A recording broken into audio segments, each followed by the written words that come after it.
เรียบร้อยแล้วและก็พร้อมที่จะประกาศณที่นี้ให้ทุกท่านได้รับทราบพร้อมๆกัน但是呢，将财经的giáo师对说里读英文到下读ที่หนึ่งเก่าลุ่มเบย์ว่ายังมั่วแย่งเกชิเติมถ่ายจงเก้าจงเชื่อจงเจินแต่เป็นชัวเทียตัวตัวใช้ยาจงพนย้อนจงไหนว่าตัวยกเทียไปได้ใช้สมมติต่างได้แล้วนะ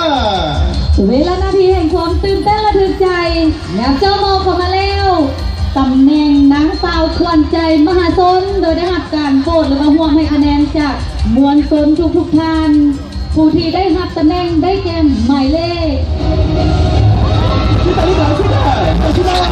ลูกชายวายาเรือไม่แย่งขอชื่อขอชื่อกันจริงแต่ชื่อเดี๋ยวต้องใช้ที่ไหนเขาช่วยได้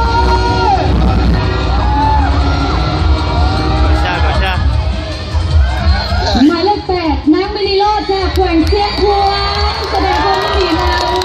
เจ้าตัวชายที่ได้ย้ายชื่อเตยเย่เมื่อน้องเบสเนี่ยมินิโรจน์ก็ชอบทับเส้นเพื่อนก็ความยินดีจากมินิโรจน์หมายเลข8ได้มาไปและเอาคำนี้ของตัวท่านนางไปเพียงก็เจ้าภาพจัดการประกวดให้เกียรติคุณมอบรางวัลให้กับนางสาวขวัญใจมหาชนเกินราคา3 ล้านกีบพร้อมด้วยสายพายประดับตำแหน่งเพื่อนเราสมมติต่างได้นานบ่เพราะจังเนี่ยเราไม่เบียงเราอยากบอก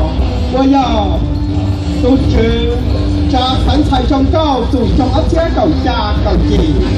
อยากก็หันสุดมีเมื่อยังเกี่ยชื่อตุนชัยเสาเชียเจ้าจือจะเป็นตุนชัยชงเก้าเทียว่าได้สิเมื่อยัง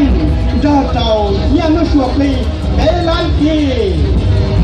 และก็ขอแจ้งนะครับว่าสำหรับผู้ที่ได้ตำแหน่งนางสาวขวัญใจมหาชนแมนจะได้เข้ารอบ10 คนอัตโนมัติเลย